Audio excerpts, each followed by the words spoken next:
사랑하는 여러분, 반갑습니다. 오늘 우리가 함께 나눌 이야기는 정말 특별합니다. 혹시 요즘 세상이 너무 빠르게 변하고 예전 같지 않다는 생각을 하신 적 있으신가요? 젊은이들은 스마트폰만 들여다보고 사람들은 점점 차갑고 이기적으로 변해가는 것 같고, 이런 모습들을 보면서 마음이 답답하셨던 적 한두 번이 아니셨을 겁니다. 그런데 말이에요, 놀라운 사실이 하나 있습니다. 지금으로부터 거의 2000년 전 사도 바울이라는 분이 이미 우리가 살아갈 이 시대를 정확하게 예견하셨다는 겁니다. 마치 미래를 보는 듯한 놀라운 통찰력으로 말이죠. 오늘 우리가 함께 읽어볼 디모데후서 3장은 바울 사도님께서 사랑하는 제자 디모데에게 쓰신 마지막 편지의 일부입니다. 이 편지를 쓰실 때 바울 사도님은 로마 감옥에 갇혀 계셨어요. 춥고 어두운 지하 감옥에서 곧 순교하실 것을 아시면서도 젊은 제자를 위해 마지막 당부의 말씀을 남기신 겁니다. 이 편지에는 말세의 징조들이 상세하게 기록되어 있습니다. 그런데 정말 소름이 돋는 것은 그 말씀들이 마치 지금 우리가 살고 있는 이 시대를 그대로 묘사하고 있다는 거예요. 사람들이 자기만 사랑하고 돈을 사랑하고 교만하고 부모를 거역하고 쾌락을 사랑하는 모습들. 이게 바로 지금 우리가 매일 뉴스에서 보는 세상의 모습이 아닙니까? 하지만 여러분, 오늘 이 말씀을 통해 우리는 단순히 세상이 얼마나 나빠졌는지만 한탄하지 않을 겁니다. 아니요, 그보다 훨씬 더 중요한 것을 발견하게 될 거예요. 바로 이런 어려운 시대를 어떻게 지혜롭게 살아가야 하는지, 우리의 믿음을 어떻게 지켜나가야 하는지에 대한 귀한 답을 얻게 될 겁니다. 특히 바울 사도님께서는 성경의 중요성에 대해 강조하십니다. 성경이 하나님의 감동으로 된 것이며 우리를 가르치고 책망하고 바르게 하고 의로 교육하기에 유익하다고 말씀하시죠. 이 말씀은 지금도 우리에게 큰 위로와 힘이 됩니다. 자, 그럼 이제 함께 디모데후서 3장의 깊은 의미 속으로 들어가 볼까요? 여러분의 인생 경험과 신앙의 연륜이 이 말씀을 이해하는데 큰 도움이 될 겁니다. 편안하게 앉으셔서 마음을 열고 함께 이 귀한 여정을 떠나보시죠. 자, 이제 본격적으로 디모데후서 3장 말씀 속으로 들어가 보겠습니다. 바울 사도님께서는 이렇게 시작하십니다. 너는 이것을 알라, 말세에 고통하는 때가 이르러. 여기서 말세라는 표현이 나오죠. 말세. 많은 분들이 이 단어를 들으면 세상의 종말, 어떤 무서운 재앙 같은 것을 떠올리십니다. 하지만 성경에서 말하는 말세는 조금 다른 의미를 담고 있어요.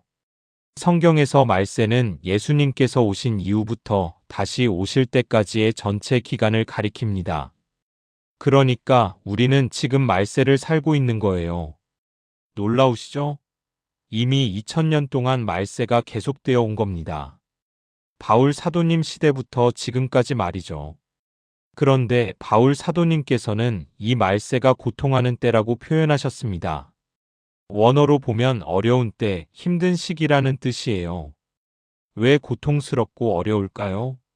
바로 사람들의 마음과 행동이 하나님으로부터 점점 멀어지기 때문입니다. 그리고 바울 사도님께서는 구체적으로 말세 사람들의 특징을 열거하기 시작하십니다. 첫 번째로 나오는 것이 자기를 사랑하는 자입니다. 여러분, 요즘 세상을 보세요. 얼마나 많은 사람들이 오직 자기 자신만을 위해 살아갑니까? 제가 어렸을 때만 해도 말이에요. 이웃집에 무슨 일이 생기면 온 동네 사람들이 다 모여서 도왔거든요. 누가 아프면 죽 끓여다 주고, 농사철이면 서로서로 일손을 보태주고. 그런데 지금은 어떻습니까? 옆집에 누가 사는지도 모르고 지내는 경우가 태반이죠. 각자 도생, 나만 잘 살면 된다는 생각이 너무나 당연하게 받아들여지는 시대가 되었습니다. 두 번째는 돈을 사랑하는 자입니다. 아, 이것 참 가슴 아픈 이야기입니다. 돈이 나쁜 건 아니에요. 돈은 도구일 뿐이죠. 문제는 돈을 사랑하는 거예요. 돈을 위해서라면 무엇이든 하는 사람들, 돈이 있어야만 행복할 수 있다고 믿는 사람들이 넘쳐나는 세상입니다. 뉴스를 보면 어떻습니까? 노부모를 방치하고 재산만 챙기는 자식들, 돈을 벌기 위해 사기를 치는 사람들, 심지어 가족을 배신하는 경우도 있지 않습니까? 이런 모습들을 볼 때마다 정말 마음이 아픕니다. 세 번째는 자랑하는 자입니다. 교만하고 자기 자신을 과시하는 사람들이죠. 요즘 SNS라는 것을 보면 사람들이 얼마나 자기 자랑을 하는지 놀랍습니다. 물론 젊은이들만의 이야기는 아니에요. 우리 세대도 마찬가지입니다. 자식이 잘났다고, 재산이 많다고, 건강하다고 끊임없이 자랑하고 비교하며 살아가죠. 네 번째는 교만한 자입니다. 자랑하는 것과 비슷해 보이지만 교만은 더 깊은 마음의 문제예요. 다른 사람을 깔보고 자기가 최고라고 생각하는 거죠. 겸손함을 잃어버린 사람들, 하나님 앞에서조차 고개를 숙이지 않는 사람들이 바로 교만한 자들입니다. 다섯 번째는 비방하는 자입니다. 요즘 말로 하면 악플러라고 할 수 있겠네요. 다른 사람을 험담하고 비난하고 깎아내리는 것을 즐기는 사람들입니다. 인터넷에는 온갖 비방과 욕설이 난무하죠. 얼굴을 보지 않으니까 더 심한 말들을 쏟아냅니다. 예전에는 말이에요. 남의 험담을 하는 것이 정말 부끄러운 일로 여겨졌습니다. 뒷담화라고 해서 누가 그런 짓을 하면 사람 취급도 받지 못했어요. 하지만 지금은 어떻습니까? 비방하고 욕하는 것이 마치 자기 권리인 양당당하게 행해지고 있습니다. 여섯 번째는 부모를 거역하는 자입니다. 이 부분은 정말 많은 어르신들이 가슴 아파하시는 부분이 아닐까 싶습니다. 효도라는 것이 점점 사라져가고 있거든요. 물론 모든 젊은이가 그런 건 아니에요. 부모님을 잘 모시는 착한 자녀들도 많습니다.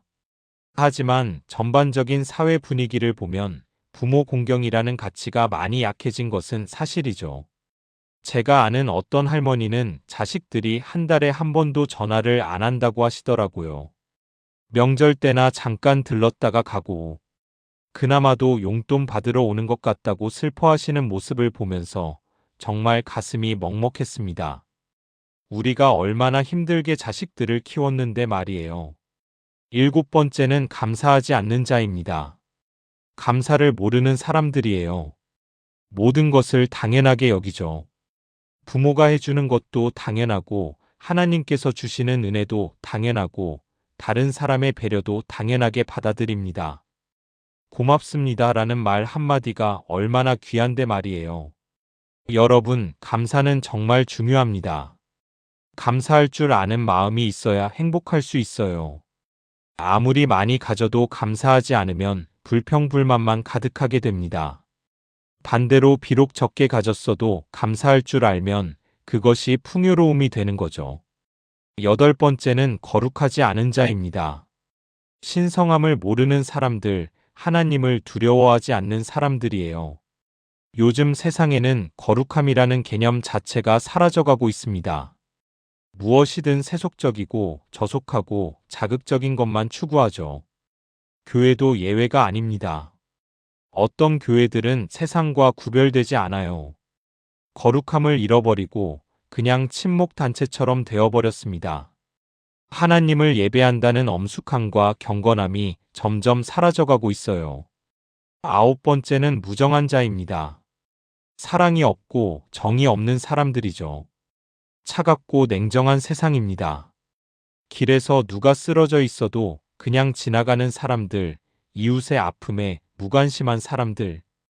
이런 모습들이 말세의 특징입니다. 제가 젊었을 때는 말이에요. 길에서 넘어진 할머니가 있으면 모두가 달려가서 일으켜드렸습니다. 그런데 지금은 어떻습니까? 괜히 도와줬다가 오히려 누명을 쓸까봐 그냥 모른 척하고 지나가는 경우가 많습니다. 참 슬픈 현실이죠. 열 번째는 원통함을 풀지 않는 자입니다. 화해하지 않는 사람들, 용서하지 못하는 사람들이에요. 작은 일로도 원수가 되어 평생 미워하며 살아가는 사람들이 많습니다. 가족끼리도 재산 문제로 법정 싸움을 하고 형제간의 원수가 되는 경우를 얼마나 많이 봅니까? 11번째는 모함하는 자입니다. 거짓으로 남을 해치는 사람들이죠. 없는 사실을 만들어내서 다른 사람의 명예를 훼손하고 인생을 망가뜨리는 악한 사람들입니다. 요즘은 가짜 뉴스라고 해서 진실이 아닌 것들이 순식간에 퍼져나가죠. 12번째는 절제하지 못하는 자입니다. 자기 욕심과 욕망을 조절하지 못하는 사람들이에요. 먹는 것도 절제 못하고 마시는 것도 절제 못하고 모든 면에서 자제력을 잃어버린 사람들입니다. 중독의 시대라고 할 수 있죠. 술 중독, 도박 중독, 게임 중독, 온갖 중독에 빠진 사람들이 넘쳐납니다. 13번째는 사나운 자입니다. 거칠고 폭력적인 사람들이에요. 분노를 조절하지 못하고 쉽게 화를 내고 폭력을 행사하는 사람들입니다. 뉴스를 보면 정말 끔찍한 사건들이 매일 일어나죠. 작은 일로 사람을 해치고 화가 나면 무차별적으로 폭력을 휘두르는 사람들의 이야기를 듣다 보면 세상이 얼마나 위험해졌는지 실감하게 됩니다. 14번째는 선한 것을 좋아하지 않는 자입니다. 선을 미워하고 악을 좋아하는 사람들이에요. 정의롭고 바른 사람을 오히려 비웃고 나쁜 짓을 하는 사람을 영웅시하는 세상이 되었습니다. 정직하게 사는 사람이 바보 취급받고 요령 피우는 사람이 똑똑하다는 소리를 듣는 게 지금의 현실이죠. 15번째는 배신하는 자입니다. 신의가 없는 사람들, 약속을 지키지 않는 사람들이에요. 자기 이익을 위해서라면 언제든지 등을 돌리고 배신하는 것을 아무렇지도 않게 생각합니다. 친구를 배신하고 동료를 배신하고 심지어 가족까지도 배신하는 일들이 비일비재하게 일어납니다. 16번째는 조급한 자입니다. 경솔하고 성급한 사람들이죠. 깊이 생각하지 않고 충동적으로 행동하고 결과를 생각하지 않습니다. 빨리빨리 문화 속에서 인내심을 잃어버린 사람들이 너무 많아요. 조금만 기다려야 하는 상황이 생기면 참지 못하고 화를 냅니다. 17번째는 자만하는 자입니다. 우쭐대고 거만하게 구는 사람들이에요. 조금 잘났다 싶으면 코가 하늘을 찌르고 다른 사람을 무시하고 깔보죠. 겸손함이라고는 찾아볼 수 없는 사람들입니다. 18번째는 쾌락을 사랑하기를 하나님 사랑하는 것보다 더하는 자입니다. 이것이 바로 핵심입니다. 하나님보다 쾌락을 더 사랑하는 거예요. 즐거움, 재미, 자극, 이런 것들을 최우선 가치로 삼고 살아가는 사람들입니다. 여러분, 주말이 되면 교회는 텅텅 비는데 놀이공원이나 여행지는 사람들로 푹적푹적합니다. 하나님을 예배하는 것보다 자기 즐거움을 추구하는 것이 더 중요해진 거죠. 이것이 바로 말세의 모습입니다. 그리고 바울 사도님께서는 이런 사람들이 경건의 모양은 있으나 경건의 능력은 부인하는 자라고 말씀하십니다. 겉으로는 신앙인인 척하지만 실제로는 하나님의 능력을 믿지 않고 하나님과의 살아있는 관계가 없는 사람들이에요. 교회에는 나가지만 삶이 변하지 않는 사람들, 찬송은 부르지만 마음으로 예배하지 않는 사람들, 성경 말씀은 읽지만 순종하지 않는 사람들. 이런 사람들이 바로 경건의 모양만 있고 능력은 없는 사람들입니다. 바울 사도님께서는 디모데에게 말씀하십니다. 이 같은 자들에게서 내가 돌아서라. 이런 사람들과 어울리지 말라는 거예요. 함께 있으면 영향을 받게 되니까요. 나쁜 친구와 사귀면 나쁜 영향을 받는 것은 당연한 이치죠.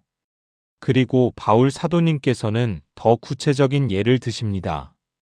그 중에 남의 집에 가만히 들어가 어리석은 여자를 유인하는 자들이 있으니, 여기서 말하는 어리석은 여자는 단순히 여성만을 가리키는 것이 아니라 영적으로 분별력이 없는 사람들을 의미합니다. 이런 사람들의 특징은 여러 가지 욕심에 끌려 있다는 거예요. 물질에 대한 욕심, 인정받고 싶은 욕심, 편안함을 누리고 싶은 욕심, 온갖 욕심에 사로잡혀 있어서 진리를 분별하지 못하고 쉽게 속아 넘어가는 사람들입니다.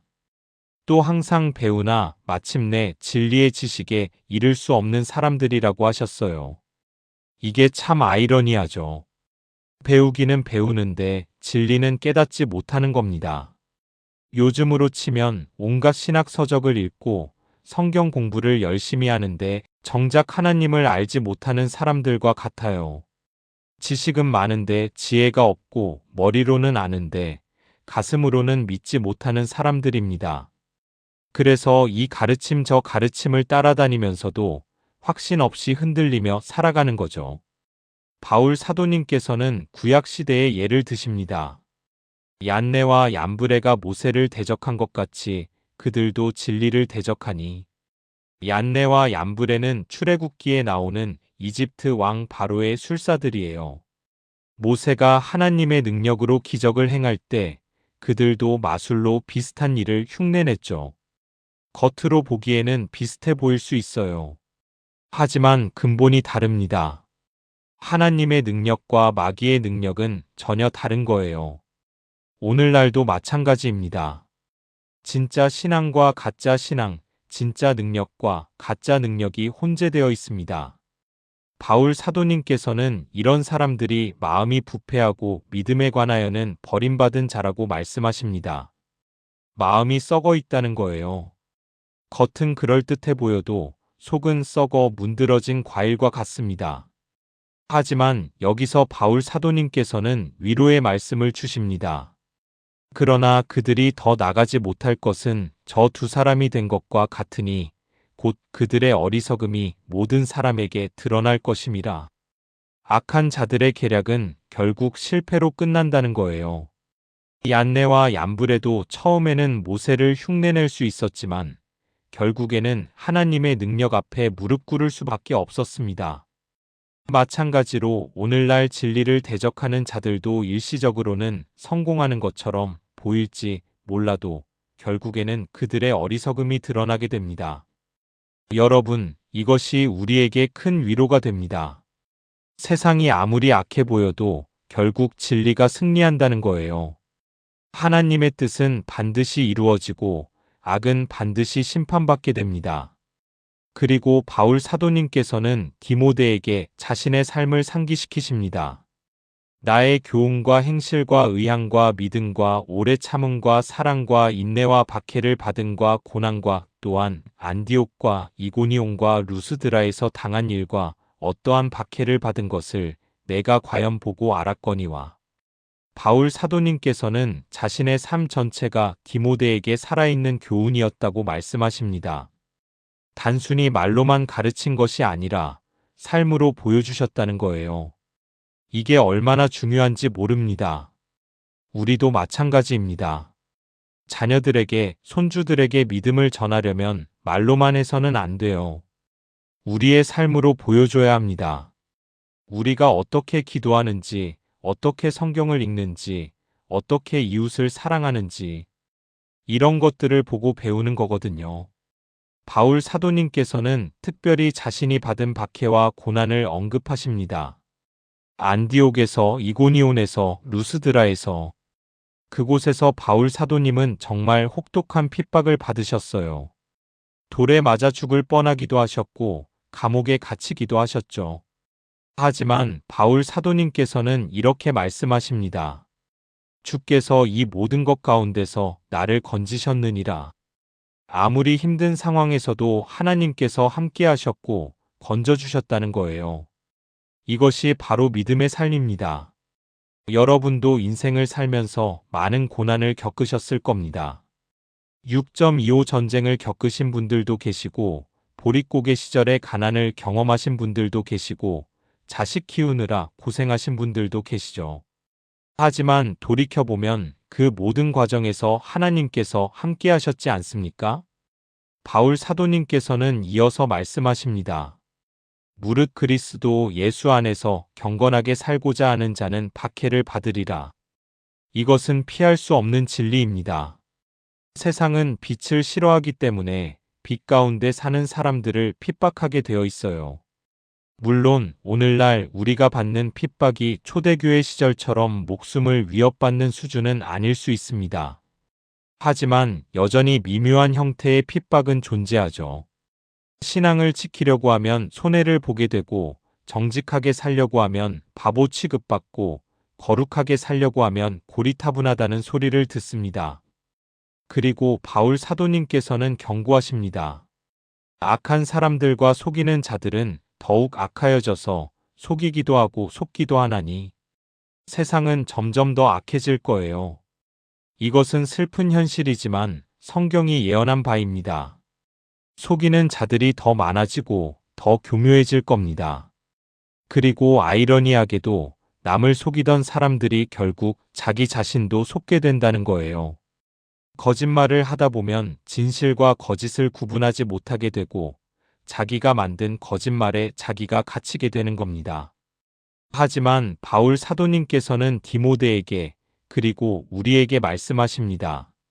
그러나 너는 배우고 확신한 일에 거하라. 세상이 아무리 변해도 우리는 변하지 말아야 합니다. 우리가 배운 진리, 우리가 확신한 믿음 안에 굳게 서 있어야 해요. 내가 누구에게서 배운 것을 알며 우리는 누구에게서 믿음을 배웠습니까? 경건한 부모님으로부터, 신실한 목회자로부터, 믿음의 선배들로부터 배웠죠. 그분들의 삶을 보면서, 그분들의 가르침을 들으면서 우리의 믿음이 자라났습니다. 디모데는 외할머니 로이스와 어머니 유니게로부터 믿음을 물려받았어요. 대를 이어 전해진 신앙이었던 겁니다. 여러분도 마찬가지입니다. 여러분이 가진 믿음은 단순히 개인의 것만이 아니에요. 대대로 이어져 내려온 믿음의 유산입니다. 그리고 바울 사도님께서는 특별히 성경의 중요성을 강조하십니다. 또 어려서부터 성경을 알았나니. 디모데는 어렸을 때부터 성경을 배웠어요. 그 성경 지식이 그의 평생의 밑거름이 되었던 겁니다. 여러분, 우리 손주들에게도 어려서부터 성경을 가르쳐야 합니다. 어린 시절에 심어진 말씀의 씨앗이 평생 동안 그들의 삶을 인도할 거예요. 비록 한때 방황할 수 있어도 어렸을 때 배운 말씀은 결코 잊혀지지 않습니다. 성경은 능히 너로 하여금 그리스도 예수 안에 있는 믿음으로 말미암아 구원에 이르는 지혜가 있게 하느니라. 성경은 단순한 종교 서적이 아니에요. 구원에 이르는 지혜가 담긴 책입니다. 성경을 통해 우리는 예수님을 알게 되고 예수님을 믿음으로 구원받게 되는 거죠. 그리고 이제 바울 사도님께서는 성경에 대한 가장 유명한 말씀 중 하나를 하십니다.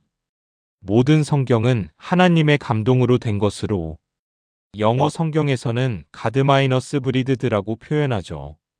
하나님께서 숨을 불어넣으셨다는 의미입니다. 성경은 단순히 사람이 쓴 책이 아니에요. 물론 사람의 손을 통해 기록되었지만 그 내용은 하나님께서 영감하신 겁니다. 하나님의 숨결이 담긴 책이에요. 그래서 성경은 지금도 살아있고 활력이 있는 겁니다. 교훈과 책망과 바르게 함과 의로 교육하기에 유익하니 성경의 4가지 기능을 말씀하고 계십니다. 첫째, 교훈이에요. 성경은 우리에게 진리를 가르쳐 줍니다. 무엇이 옳고 무엇이 그른지, 어떻게 살아야 하는지를 알려주죠. 둘째, 책망입니다. 성경은 우리의 잘못을 지적해 줍니다. 마치 거울처럼 우리의 죄와 부족함을 보여주는 거예요. 이게 때로는 불편할 수 있지만 정말 필요한 과정입니다. 병을 고치려면 먼저 병을 발견해야 하는 것처럼요. 셋째, 바르게 함입니다. 잘못된 것을 바로 잡아주는 거예요. 성경은 우리가 잘못된 길로 갔을 때 다시 올바른 길로 돌아올 수 있도록 인도해 줍니다. 길을 잃었을 때 나침반과 같은 역할을 하죠. 넷째, 의로 교육하기입니다. 단순히 잘못을 고치는 것에서 그치지 않고 올바르게 사는 법을 가르쳐 주는 거예요. 하나님께서 기뻐하시는 삶, 의로운 삶을 살 수 있도록 훈련시켜 주는 겁니다. 그리고 바울 사도님께서는 이 모든 것의 목적을 말씀하십니다. 이는 하나님의 사람으로 온전하게 하며 모든 선한 일을 행할 능력을 갖추게 하려 함이라. 성경의 궁극적인 목적은 우리를 온전하게 만드는 거예요. 온전하다는 것은 모든 면에서 완성되었다는 뜻입니다.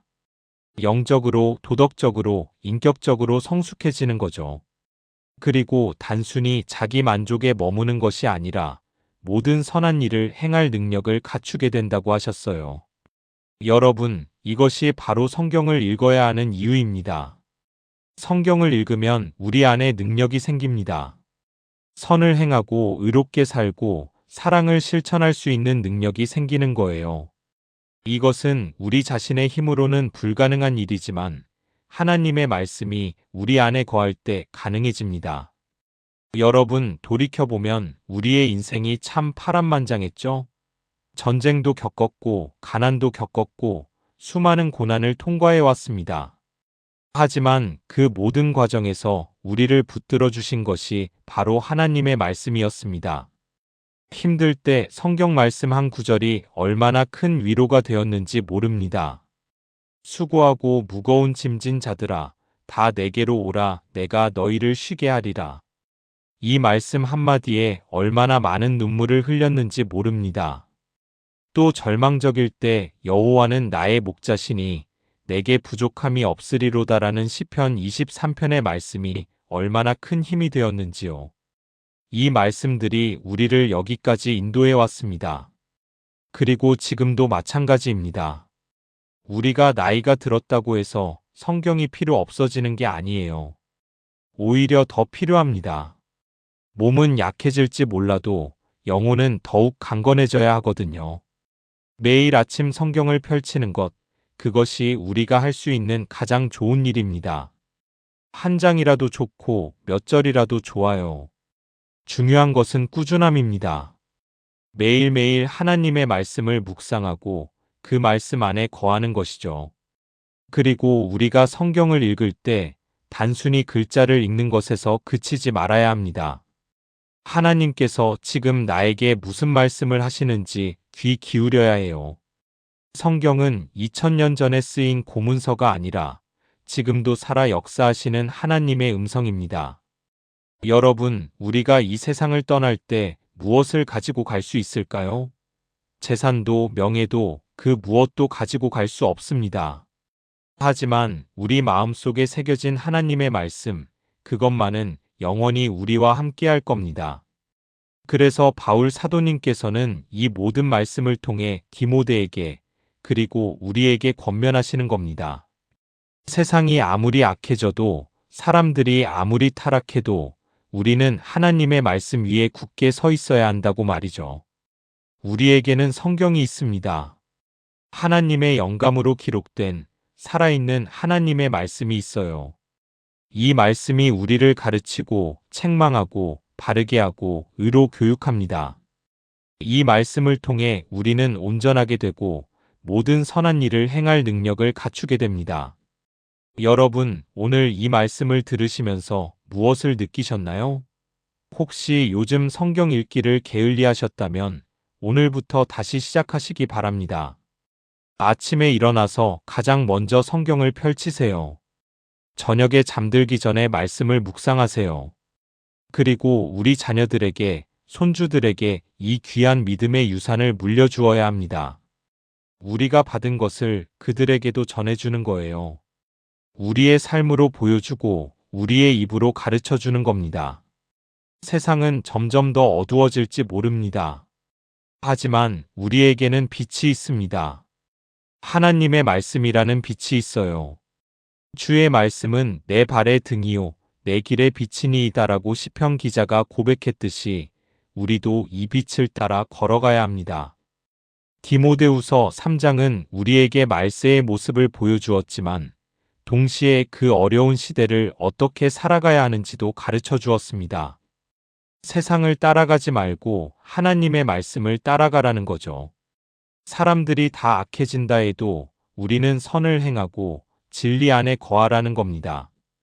여러분 모두가 이 말씀을 가슴 깊이 새기시고 매일매일 성경과 함께하는 복된 삶을 사시기를 간절히 바랍니다.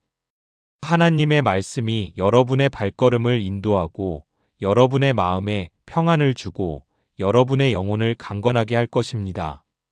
오늘 이 귀한 시간을 함께 해주셔서 정말 감사합니다. 여러분과 함께 디모데후서 3장의 깊은 의미를 나눌 수 있어서 참 행복했습니다. 이 말씀이 여러분의 삶 속에서 살아 역사하기를 기도합니다. 혹시 오늘 이 영상이 도움이 되셨다면 아래 구독 버튼을 꾹 눌러주시고 좋아요도 한번 눌러주시면 정말 감사하겠습니다. 그리고 알림 설정까지 해주시면 다음에 올라오는 좋은 말씀 영상을 놓치지 않고 보실 수 있어요. 댓글로 여러분의 생각과 은혜 받은 내용을 나눠주시면 저도 큰 힘이 됩니다. 여러분 한 분 한 분의 댓글이 저에게는 정말 소중한 격려가 됩니다. 다음 시간에도 더 좋은 내용으로 찾아뵙겠습니다. 하나님의 사랑과 은혜가 여러분 모두와 함께 하시길 기도합니다. 건강하세요. 평안하세요. 감사합니다.